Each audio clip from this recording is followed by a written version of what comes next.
Hello and welcome to another one of my videos. In this video I wanted to talk about the idea of free will.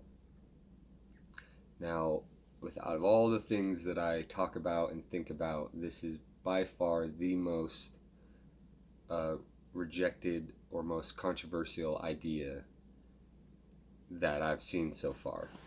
And that's because our entire identity is formed around the idea that we are in control of what we do, and that what we do makes a difference, and that if I do good things in my life, then that means that I have a better life or am creating more value than somebody else who's not doing good things in their life. And there's people, well, before I get into that, I'll just start off this video by suggesting that I do not think that there is such a thing as free will, and I don't think that free will is even possible. Now, that's a pretty insane thing to suggest, because if we look at our experience, just the first layer of our human experience, it is very convincing that there is this thing called free will, and that we are in control of all the decisions that are happening in our life. And one of the best metaphors that I've heard, I can't remember exactly who I heard this from, but I didn't make it up myself, but things can seem a certain way without actually being that way. So we can't necessarily trust the way that things seem. The analogy was, if you go outside and let's say you've never studied, you're just a human here, you've never studied anything with the sun or the stars or the sky, or you're just kind of going off just purely what you're seeing. If you go outside and look at the sun, then your experience will be that the sun is going around the earth. And there will be nothing you could see that would disprove that. So your direct experience is that the sun is doing circles around the earth. Now, we know that that isn't true. We know that the earth is actually going around the sun. So that doesn't necessarily prove anything about free will, but that does prove that things can definitely seem a certain way even if it's not. And there's people who can go way more into detail about all the specifics of why free will is impossible. And if you want to learn more about that, I would suggest a video by Sam Harris called Free Will. It's on YouTube. I think he wrote a book or a paper about it also. And he could explain it way better than I could ever explain it. But in this video, I want to talk more about what does this mean, and why I think that this is actually a very positive discovery. I would say that discovering there's no free will is the best thing that I've ever discovered. But if we just go to our very direct experience, then we can see that we have no idea how any of this human thing is happening. We have no idea where our thoughts are coming from. We don't know how a thought is generated. We do not know what our next thought will be, and we don't get to choose what our next thought will be. And even if you just pick up your hand and just move it like this, like, we have no idea how that's happening. Like, what are we doing? What is originating from me that is moving this hand up and down? You can feel it moving, but you have no idea what you're doing to move it actually. There may be thoughts in your mind that is saying, okay, now I'm going to do this. But if, let's say, you are picking up in your hand and moving it right now, did you actually choose to do that? Or are you only doing that because I'm talking about it in this video? And logically, you can go back is it just goes back into infinity of what is actually causing what's happening right now. Well, it was the situation that was before that that's causing this. But then what caused the situation before that, and the situation before that, and the situation before that? And it's pretty easy to come to the logical conclusion that everything that's happening now is just a product of everything that's happened in the past. And like I said, if you are curious about this, then watch Sam Harris's video, because he will go into it in extreme detail of exactly how it's impossible for there to be free will. Now, the only reason that we think that this idea is bad is because we've constructed our identity around choices. We've put such an emphasis on choices in our society that if we think that there isn't actually any choices that we ever make, then it seems like we kind of destroy the value of everything. You could argue that if there's no choices in life, then there's no meaning or no value to anything, because everything is just happening, and everything's going to happen the way that it happens.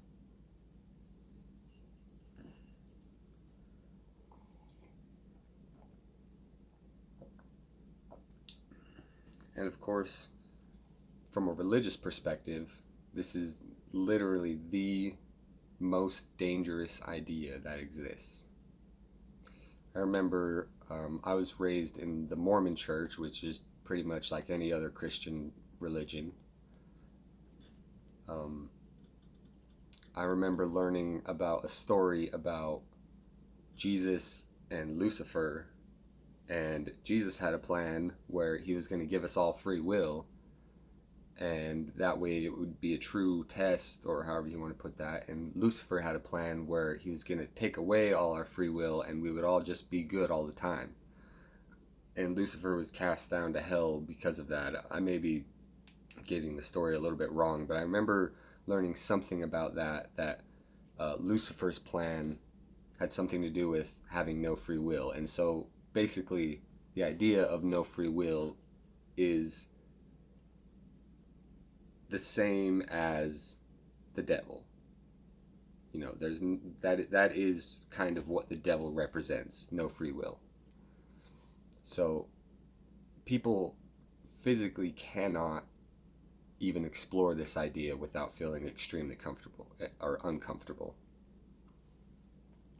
And the interesting part is if I am correct in assuming that there is no free will, then they don't actually even have control over how they feel about that. They don't get to control whether they consider this idea or not, because it's just a reaction. If they were to hear this idea, it would enter their mind and they would have a reaction based on hearing this idea. So I think that is a massive misconception. It's a very sad thing, honestly, because as long as society views this as evil, you know, like literally horrible, the most terrible thing, then we're never going to be able to accept reality for what it is. See, because when I'm talking about this, I'm not talking about what should or shouldn't be, you know.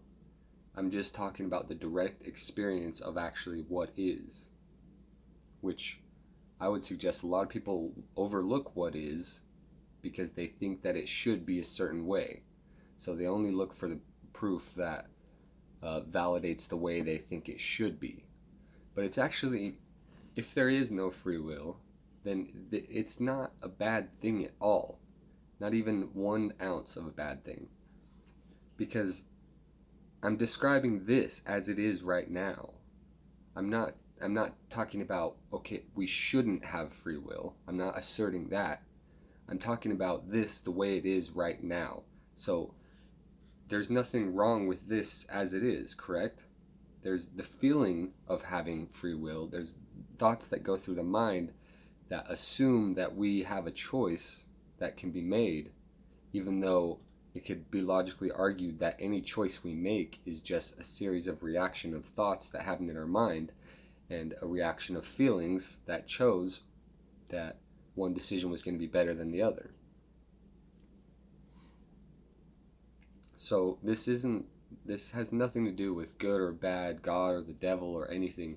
Even though if this is true, it's pretty easy to see that any sort of religious idea of this life being a test or going to heaven or hell, none of those ideas can withstand this. Because why would we go to heaven or hell for this life if we're not actually in control of what happens? That any idea of reincarnation into a better life or heaven or hell, they just can't withstand this, which is actually a very, very comforting thing, I think. Unless you're very attached to those ideas, then it's not going to feel good at all.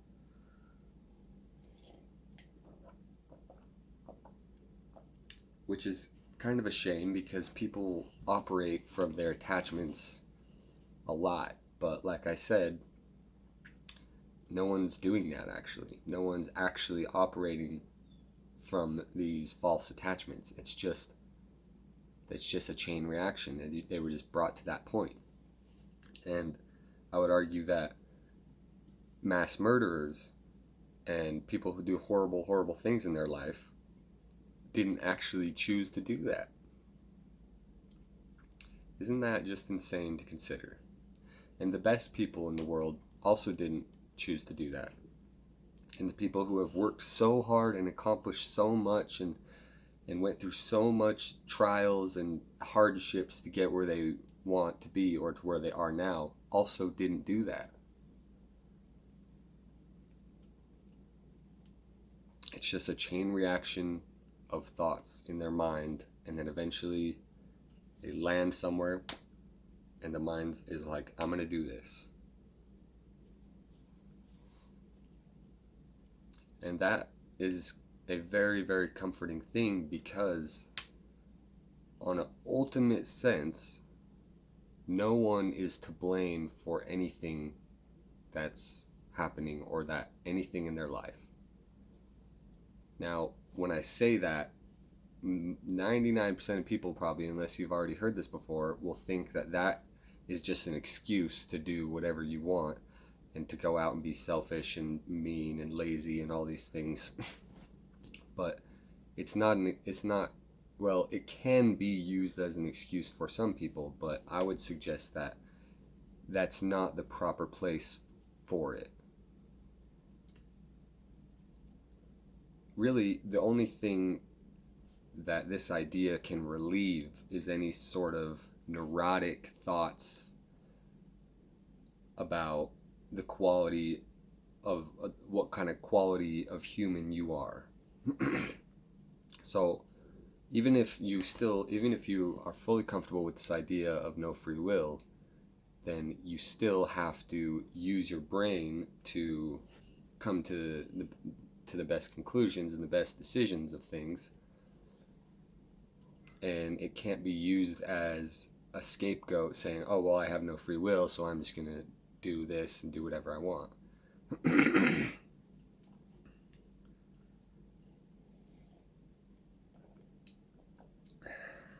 But for me, there has been a lot of relief of guilt and shame by discovering this idea and really investigating this idea for myself.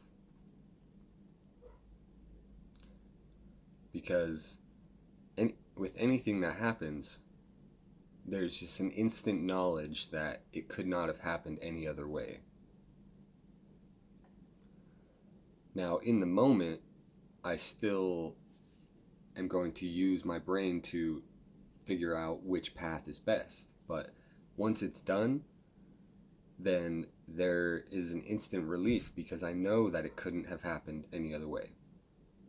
And another big thing is I know that the way that other people act they couldn't have acted any other way also, which is just like puts the brakes on any type of judgment that I could ever have about anybody, which is a massive relief and saves me so much time and effort.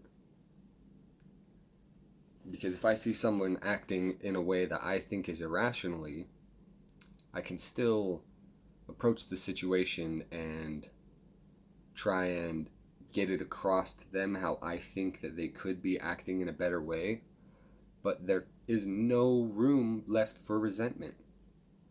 Because if they continue to act irrationally after I've done my best to explain to them, then that's just what's happening. And there's no other way that that could have happened.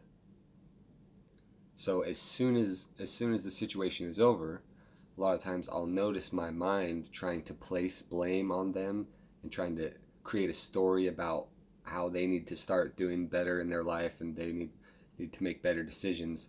And then eventually, because I've followed this belief of no free will for probably about 6 or 7 years, it starts to creep up into my consciousness, and then boom, it just hits a wall of, oh, there's just a chain reaction. That's just how people are.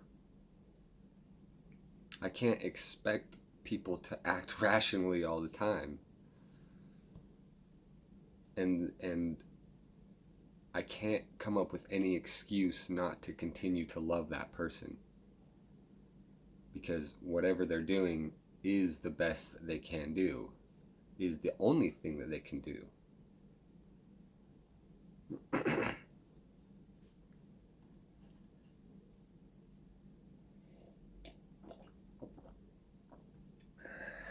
And see, this idea, it really is so beautiful when you start to explore it, because it means that everything is exactly perfect the way that it is. Every single decision you've made in your past, every single horrible thing that's happened in our world, the state of the world now and the state of the world in the future is perfect because it couldn't be any other way. So the only thing it can be is perfect.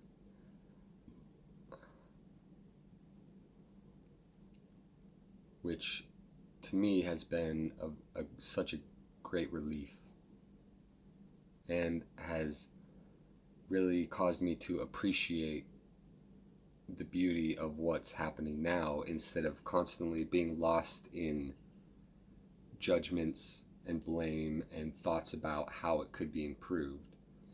And the thing is, if I'm having judgments, if I'm having blame, if I'm having excessive thoughts about what needs to change and what could be improved, that's also just what's happening. So even those happening are also perfect. Even the feeling that what's happening isn't perfect is also perfect in and of itself. Even being angry at people for not making the right decisions, I can't judge myself for having that anger, even though I know that it's not fully justified, because they can't fully be blamed for what they're doing. I can't say that what I'm feeling is incorrect either, because it's just what's happening. And I didn't choose to have this type of reaction. See, one of the biggest misconceptions is that we choose to feel how we feel. And that is so obviously not true. And we don't choose how we deal with how we feel either, because we don't choose the thought that pops up that says, oh, I shouldn't be feeling this, I should try and feel something else. We didn't even choose that. So everything that's happening is just a chain reaction. I'm not choosing what's going to pop in my mind right now. I mean, I could completely go blank right now and just have to cancel this video because I can't think of anything else to say. That could very well happen. And a killer didn't choose to have their violent mind.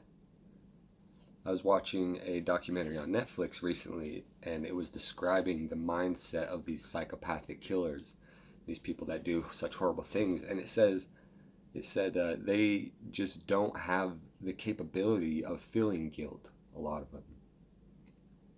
And to me, because I've been studying this no free will idea for so long, I was just like, those people are so close to discovering the fact that there is no free will. Because for me, I couldn't kill someone. It's not physically possible. I tried describing this to somebody a while ago, and he said, well, I could. He thought I was challenging his physical capabilities, which I wasn't, but I was just saying that your brain is actually built not to do that. It would actually be extremely uncomfortable for you to inflict harm on another human being. So you could say that it's technically impossible for you to kill someone, because your brain would never rationalize that. It would never approve of that action. And that's not in your control. You're not telling your brain that killing is a bad thing. It's telling you that killing is a bad thing. And same with, there has been a couple times in my life where I've stood on a very high cliff edge, a couple 100-foot drop, and you get that feeling of like, man, what if my body just decided to jump off this right now, And I've thought about it, and it would actually literally be impossible for me to jump off that edge. Not physically. Physically, my feet could move and I could jump off, but mentally, that idea would never, ever, ever be approved, unless maybe I was extremely depressed or something. But in my current state, that idea of jumping off that cliff edge would never pass the approval of my mind. So you could say that it's physically impossible for that decision to be made. And we could take that down to even the smaller things in life. It's physically impossible for you to not do what you're doing.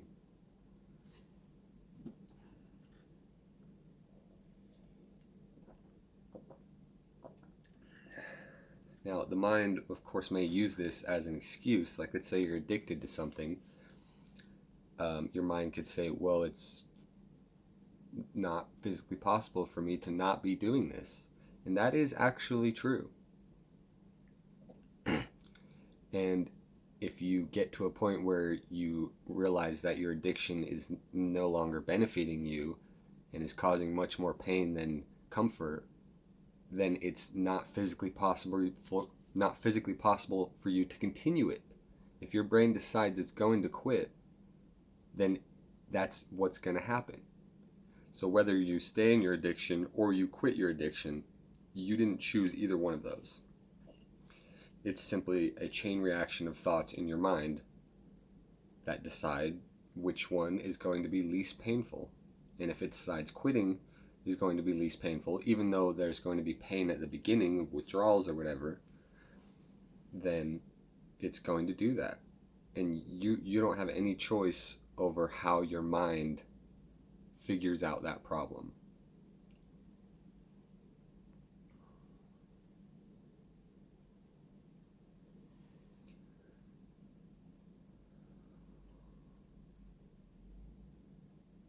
And I just think this is such a helpful idea. I think this is literally the cure to the human condition and the cure to all these problems we have in society. And this is something that we've known for quite a long time. It's something that's been discussed for quite a long time. And it obviously hasn't gone mainstream or even close to mainstream yet, so I don't see that it is going to anytime soon. But just imagine for a moment, if you're still watching this video, imagine how you would view everything if you knew that it couldn't have happened any other way. How would you view Hitler? You can't even blame Hitler for the things that he did. How would you view your best friend or the people that you dislike in your life? How would you view the opposite political party? How would you view all the other religions out there that you disagree or agree with? How would you view all the choices that you made in your past and all the choices that everyone else has made in their past?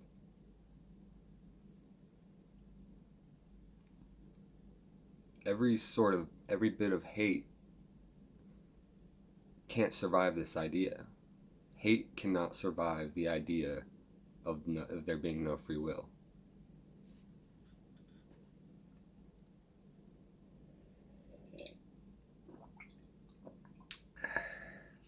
And maybe some people would argue that love couldn't survive the idea of there being no free will, but I would completely disagree with that. Because we don't need a reason to love anything, people, or anything. Love is what's left over when we have no reason to hate. Because we only hate if there's a justifiable reason. If there's no reason at all, then the default is love.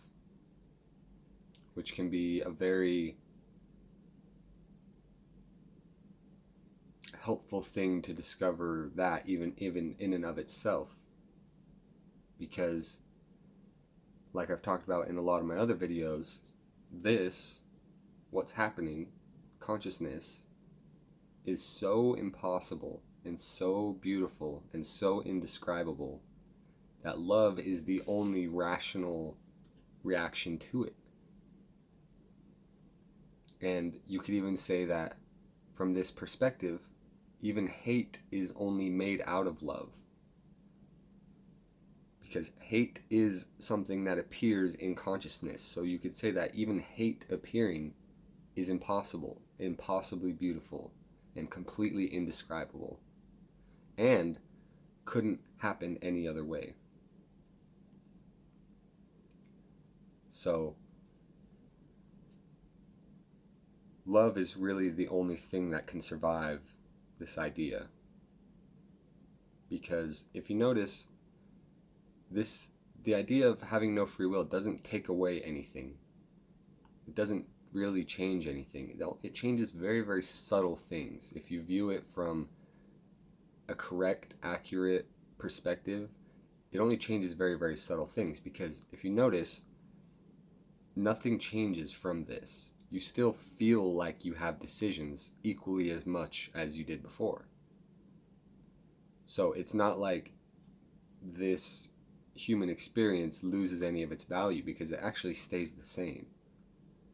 I still get to feel like I'm moving my arm up and down. I still get to feel like I'm thinking of what I'm going to say for this video. Because that feeling is something that the mind just creates. This whole human body is just happening. These words are just happening.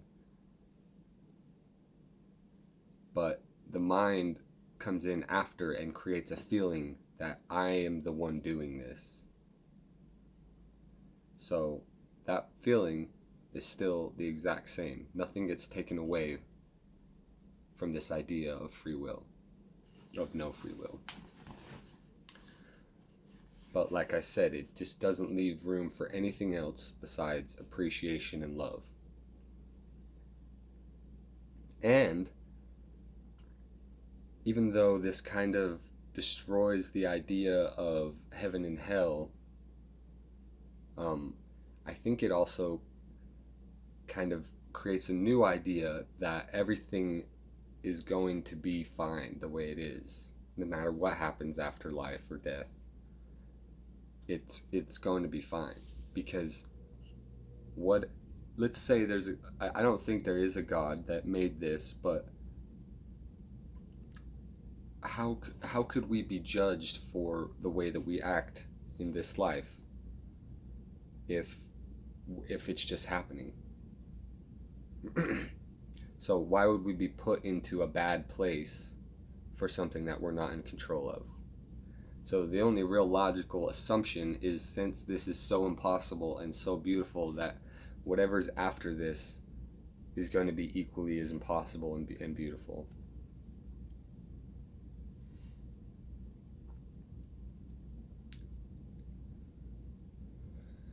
And I kind of take this a little bit into a more non-dual perspective as we get to this point, and say that you could, if there's no free will and no choices and no one doing anything, then you could argue that there is nobody. There isn't actually people. There isn't actually individual people going around making choices. You could argue that this whole thing is just one inseparable happening. So I am just happening, just like this couch is just happening, just like light coming through that window is just happening. There's no separation between me and the light, because I'm not a thing in here choosing to do this, just like there's no thing inside the light choosing to do that. So there's no difference between me and the light and the wall and the couch and you. There's no separation between you and the video that you're watching. Both of them are just equally happening uncontrollably. And that's what oneness is. If you ever heard of everything is one, that's exactly what that means. It means that there's nobody choosing anything. That's what oneness is. It means nobody's in control. Which just disintegrates all of the imaginary lines we put between everything. Because if everything's just happening, then everything, you could say, has a sort of sameness to it.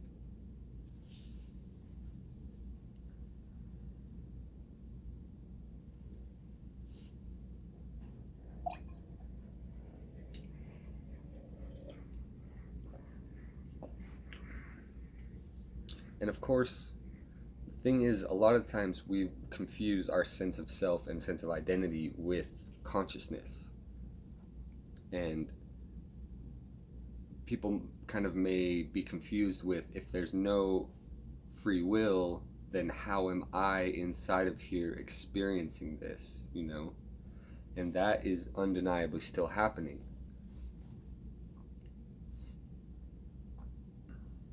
But I would suggest that the experience that's happening in here, or the consciousness that's happening, doesn't have any control over anything.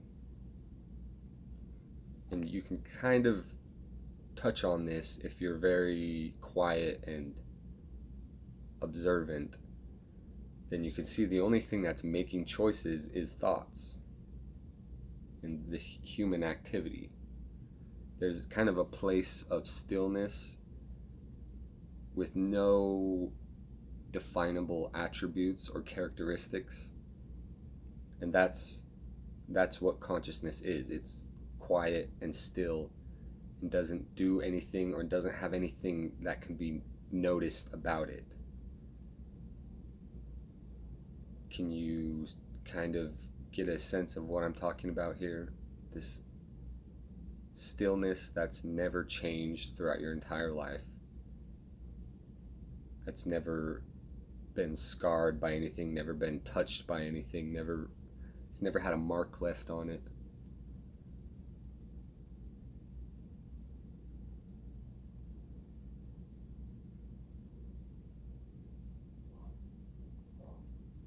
And kind of in a different direction, in some of my other videos I've talked about how everything is infinite, which is very easy to see. If we look out into the world, there's no limit to anything. And that kind of also ties into oneness, because that's what infinite means. Infinite means it's one continuous whole. It can't be split into separate pieces. The infinite, in any way, sort of meaning of it, can't be split into separate things. If you look at the number, if you could count from 1 to infinite, but you could also, in between 1, 2, and 3, and 4, you could say those are separate things. But also, if it's infinite, then that means it's also 1.1, 1.2, 1.3, 1.4, and also 1.11, 1.12, 1.13. And there's infinite numbers in between the numbers 1 and 2.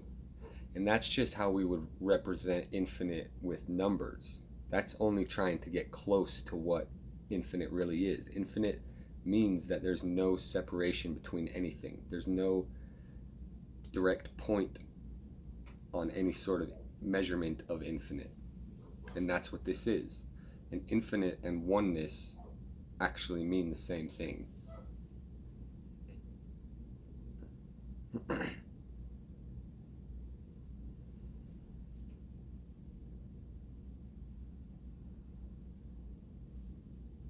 And if that's what this is, then I feel like the only appropriate response to that is just a sense of peace and comfort, because that's what we are. We are this consciousness experiencing this infinite. So I think that you could logically come to the conclusion that we will never end. We have never begun either. The real we, not Jerrick right here, that we confuse ourselves to be. We confuse ourselves to be this person, this sliver of the infinite, but there isn't actually a separate piece to oneness. That's why it's called oneness, because it's only one thing. There's no separate pieces to it.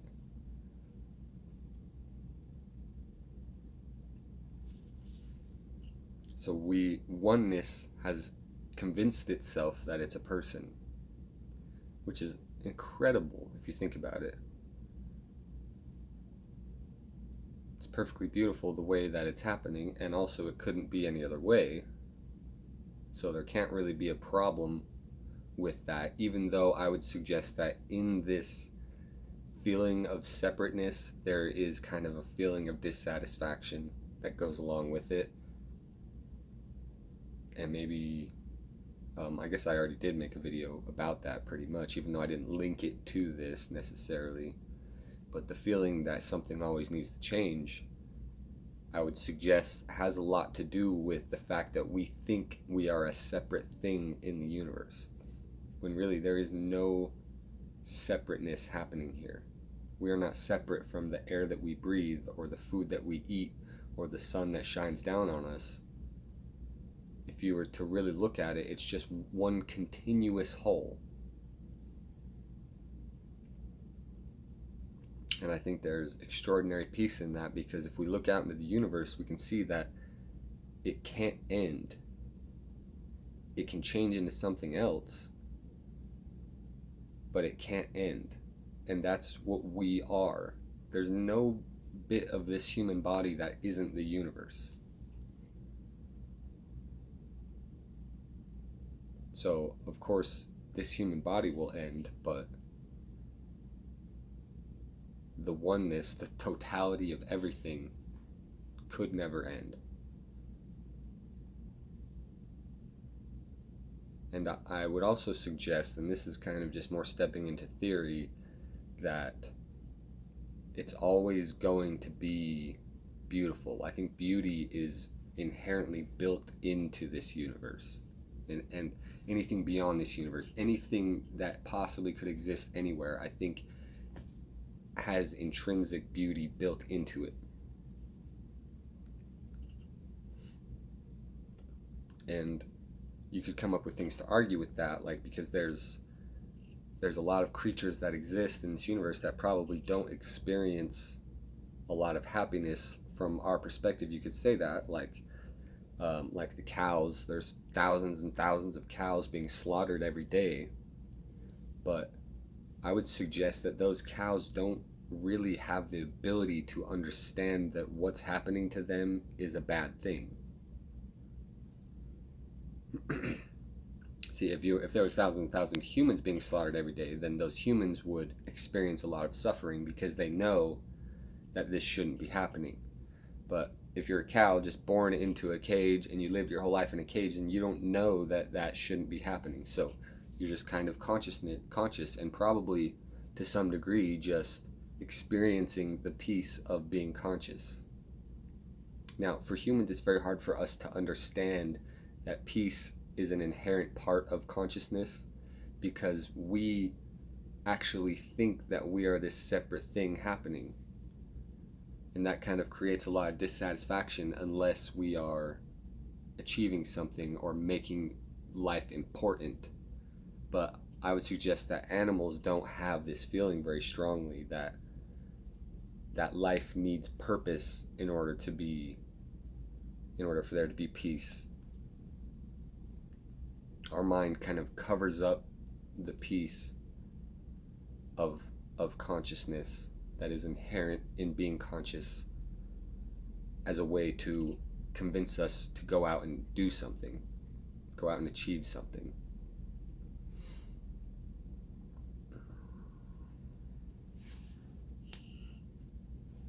So I guess to end this, I know I already talked about this a little bit, but if this is something that you're definitely on the fence with, kind of considering, I would suggest just go about your next few days and just ask yourself, how would I view this situation if I knew that this was the only way that this could be happening, and that no one is to blame for the way that it's happening? How would you view the world if that's the lens that you saw everything through? And I think you'll discover that the only real logical response to anything that happens is understanding, peace, love, acceptance. And even if you don't have that reaction, the only logical reaction to your reaction is understanding. So, thank you for watching. If you enjoyed it, please subscribe. Hope to see you in my next video.